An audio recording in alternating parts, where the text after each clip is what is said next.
राम राम। जैसा कि मैंने पिछले प्रसंग में आपको बताया कि किस तरह मंथरा महारानी कैकेयी की बुद्धि पर कब्जा करती है। शास्त्र कहते हैं मेरे भाई बहन कि प्रकाश करना हो तो कई वस्तुएं एकत्रित करनी पड़ती है, लेकिन अंधकार करना हो तो एक फूंक ही काफी है। अब मंथरा समझ गई कि कैकेयी मेरे वश में है। उन्होंने कहा तुम्हारे 2 वरदान महाराज पर बाकी हैं, आज उन्हीं 2 वरों को मांगने का समय आ गया है। माता कैकेयी ने कहा वरदान क्या मांगूं? मंथरा ने कहा पहले मैं भरत के लिए राज्याभिषेक मांगू और दूसरे में राम के लिए 14 वर्षों का वनवास मांगो। माता कैकेयी ने कहा ऐसी बात मत करो, राम तो निरपराध है और वो भी एक राजकुमार है, उसको वनवास क्यों? और वनवास भी तो 14 वर्षों का ही क्यों? मंथरा ने कहा अब भी तुम्हारे मन में इतनी दया उत्पन्न हो रही है। राम को 14 वर्षों का वनवास इसलिए कि 12 वर्षों के बाद वो राज्य का अधिकारी नहीं रहेगा। 13 का वर्ष शुभ नहीं है, इसलिए 14 वर्षों का वनवास दो।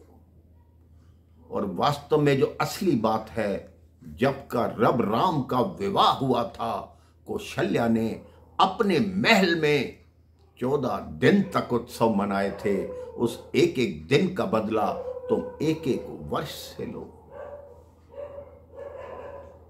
माता कैकेयी उनकी बात मान गई।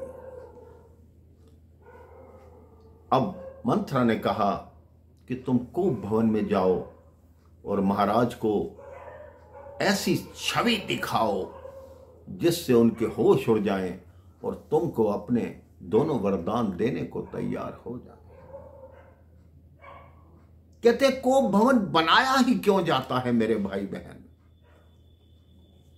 इसलिए कि जहां धर्म की जगह, मर्यादा की जगह स्वार्थ के संस्कार आ जाते हैं, वही घर कोप भवन बन जाता है। महारानी कैकेयी को क्या कमी थी?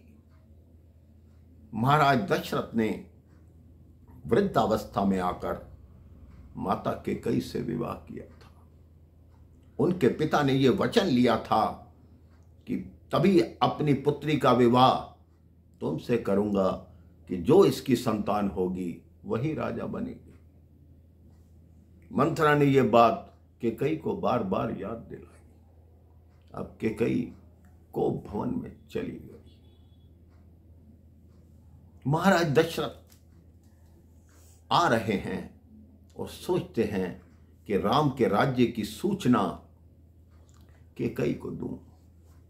सारा महल जगमगा रहा है। कैकेयी महल में आते हैं, वहां महारानी कैकेयी नहीं है, मंथरा विराजमान है। मंथरा से पूछा हे मंथरा, कैकेयी कहां है? उसने कहा उनके मन की तो वही जाने, वो तो कोप भवन में है।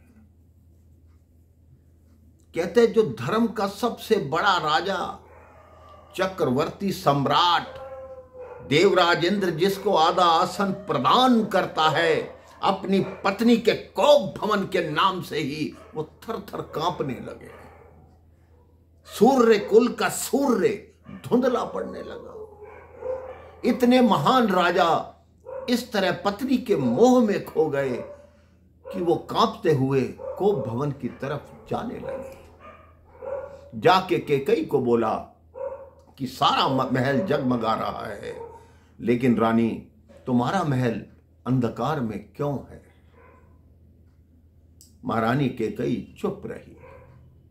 उन दोनों के बीच क्या वार्ता हुई, क्या संवाद हुआ, वो बड़ा वेदना देने वाला है। मैं आपको अगले प्रसंग में बताऊंगा।